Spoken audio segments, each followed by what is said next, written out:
Well, hello, my beautiful Next Gen fam. Welcome to another episode of Mentor Moments with Next Gen HQ. We are so excited to have you on today with us. So please make sure to sit back, take out your notebooks, and enjoy the conversation to come. We're going to dive into an expert entrepreneur and his thoughts around coaching and any inspiration that he has to share. But we are so excited to have John from W5 Coaching on with us today, who's going to be sharing his journey, his expertise. He knows a lot of things when it comes to increasing profits, implementing systems to improve operations, and building a team that operates with you. So imagine all of the connectedness that we are about to chat through today. John is the founder of W5 Coaching, as I mentioned, but he also happens to be a strategic planner, a workshop leader, and a world-class TED Talk speaker. John, we are so grateful to have you on with us today.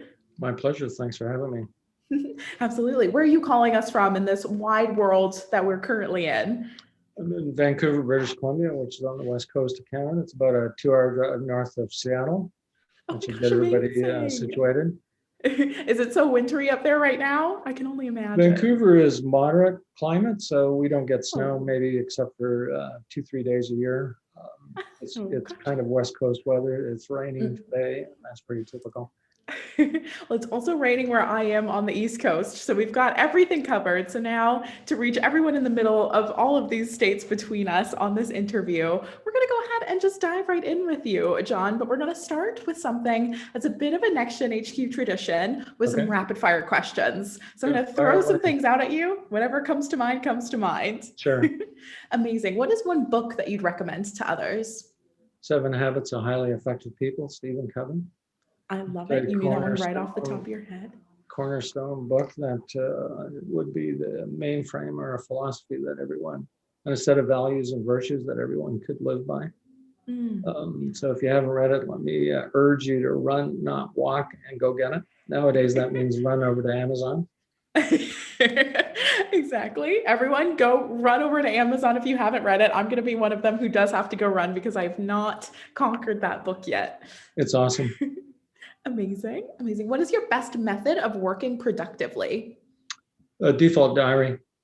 So a default diary is a thing called time blocking. And so a default diary answers 4 questions. So the first of which is, what are the most important results I need to get this week?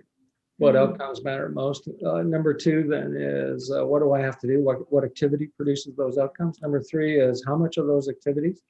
And then finally, how do I map my time so it matches those priorities? As a metaphor, as an analogy, would you get on an airplane if you knew the pilot didn't have a navigation plan? Of course not. You'd be, would you spend a week without having a map of how you're going to match your priorities to how you spend your time? Tom Peters, who wrote a book called In Search of Excellence, says you are your calendar, and calendars never lie. So if you don't have a default diary, then you're not being as productive as you could or should be. And so if you look up or Google default diary or time blocking, let me suggest that that's the most powerful way that you can match what you do with how you spend your time. Yeah. I love that. Actually, quite a few members on the Next Gen HQ team do time blocking. I've never heard it described as a default diary, though. Yeah, it means the same thing. Same thing. Amazing. Amazing. And how about your favorite way to reset after a busy work week? You mean apart from happy hour? I mean, that could be the answer if you want it to be. I'm a pretty avid golfer, so I go golfing twice a week. And that's what I appreciate doing. And so I think it's important to have weekly, quarterly, and annual resets. Meaning I'm always got a vacation or something I'm looking forward to as a way to act as an incentive to do all the things today that I have to do to be on track with that. So my weekend incentive would be to go golfing. I love that. And I love this idea of kind of having larger incentives too sprinkled throughout the year, just something that reward to work towards, really. I can get through anything if I know there's something in the next month or quarter that I'm really looking forward to. And that offers, that's the sort of the why of the moment. Yeah. Absolutely. I love that. Amazing. Well, John, those were just a couple quick rapid fire questions just to get to know you a little bit Sure. better right off the bat. But now we're going to dive into the good stuff. So a little bit Okay. more about your story and the journey that you've been on.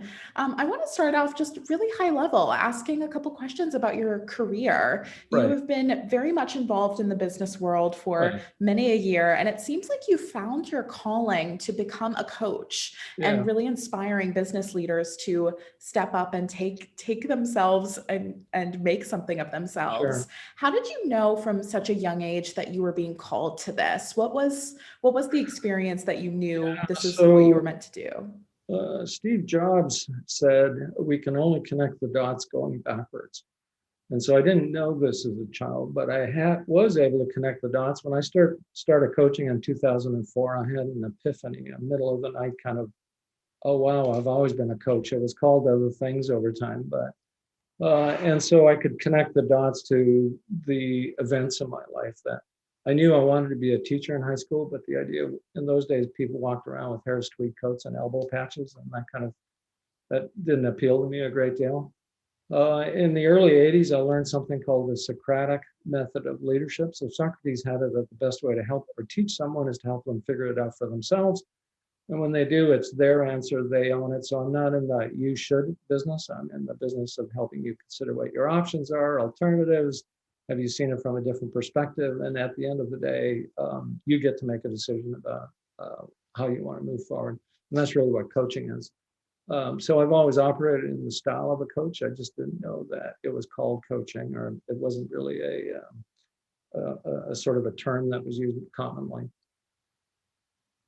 What was it that inspired you to then understand that what you had been doing was coaching? Was there a particular individual who kind of popped into your life, or was it just the natural progression? It was this epiphany that I had a bolt upright moment of inspiration and insight where it was like, oh, I've always been a coach. It's just now called a coach, but the way I was conducting myself was always in the manner of a coach.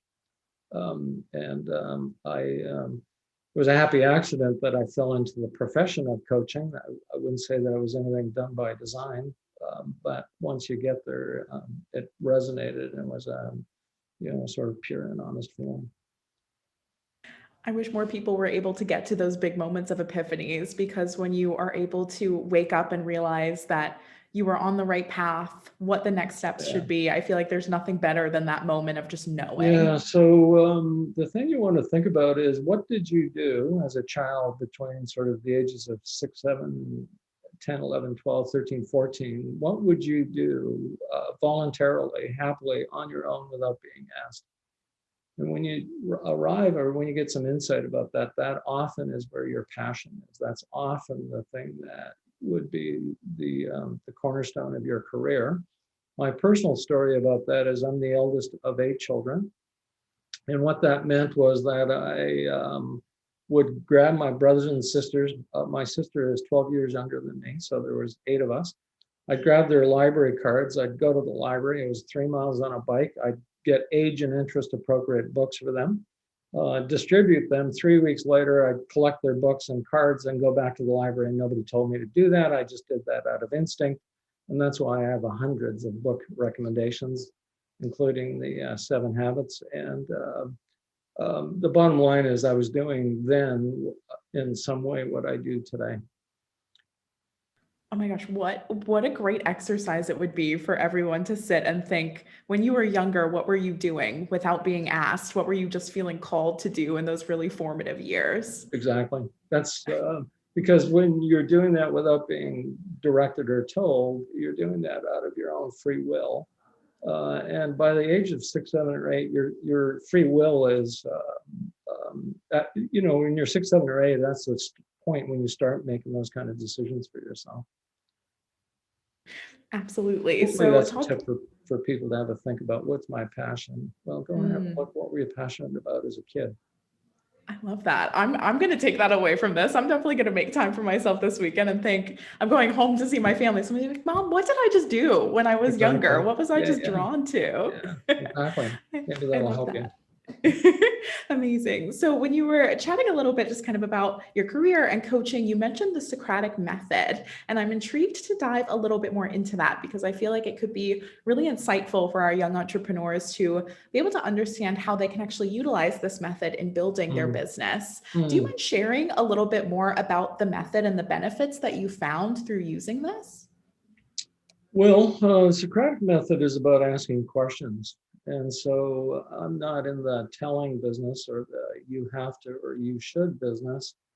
I'm in the business of asking better questions. So in fact, the logo is we're asking better questions gets you better answers. And so that's what I do is, owners come to me and they have a specific situation or condition or problem, and I help them figure that out through exploring well, first of all, what their true understanding are, first principles thinking, carving through all the assumptions that they may have about what their conclusions they're drawing from it, and ultimately, that's the basis of what a coach does. Ask great questions, get some insight, help people figure out what their options are. There's some more sort of scholarly description of what the Socratic method is, but I'm giving you the street version, the everyday working version. We like those versions here. They're easier just to take with us and grasp along. Sure. Yeah. Amazing. So does this mean that every client that you have, your coaching methods with them actually look very different because everyone would have different answers to the questions that you're asking, correct? The process is the same, the content changes. So, Mm. it's a system, a framework that you use, but what we actually talk about is whatever the client brings to the conversation. So there's specifics. Yeah, the principle is universal. The content is driven by the client. I love that. I think that that can be relative for so many different things as We have a well. Just we have a bit of an acronym, DOT-C, DOT-C, depends on the client. That's an acronym that I use from time to time. Depends on you. .C. let's see. I love that. That's such a fun little thing to be able to kind of take away from Sure. this. Yeah. That's for any client or customer in Yeah. really any industry, right? It all depends on the client and what they need, what they're asking for, Right. all of that. Amazing, amazing. So shifting forward a little bit, also in a way that you have been able to beautifully impact so many lives through a really incredible TED Talk that you gave a few years ago Right. about your own journey, depression, just going through some really tough times emotionally, mentally, physically, all of Yeah. that. And I love how you share in this journey that you had that embracing vulnerability was Right. one of the best things that you kind of leaned into and were able Right. to learn from this process, how it Yeah. is truly a sign of strength and not a sign Right. of weakness. I would love if you could share a little bit more about that because I think you're talking again to younger Yeah. individuals who don't want to be vulnerable, who want to say, no, my company, I have everything on my shoulders. I've got this. Don't worry. But how Yeah. would you encourage them to say, it's okay? Yeah. So, like you said, when I was getting ready to do this TED talk, and it's about my attempt at suicide and the as a product to some extent of the depression that I was experiencing. I was very worried. I was very nervous because I felt like as a coach, kind of in the same way you're describing, you got to show up and you're the one everyone looks up to. And here I was doing something that was, very much in contradiction of that. And I had lots of people advise me not to do it. I told you I'm hardwired to be a teacher, and that was really my motivation. I had some insights, some lessons, some ideas that I wanted to share. And so that was really my motivation. After doing the TED Talk, what I came to understand is many, many, many times the people that reach out to me, prospects, already have seen the talk and they're there because of the talk, not despite the talk. And so there's a woman named Brené Brown who's an expert on vulnerability. She did a TED Talk that's got 50 million views, so it's well worth watching. And she makes the case, just as you are, that vulnerability isn't a weakness. In fact, it's a strength that you're willing to look at, examine, consider, and express your vulnerability. And what we all have as humans is we all feel vulnerable, but we are hardwired or taught not to discuss it or disclose those vulnerabilities. And when you do, it touches a very human chord in all of us, because all of us can resonate and feel empathy to that. Oh yeah, I've been there. I've had something similar, or I know what that's like. And so, despite what you may have heard in the locker room or other places where we're taught to be sort of machismo, males anyway, the opposite is true. That vulnerability, authentic vulnerability, real vulnerability, is something that people respect. It's one of the biggest connectors of humans, right? To be vulnerable and to realize that you are not alone on this journey, that even though more people aren't talking about it, we all go through very similar situations and very similar emotions. Yeah. I love that.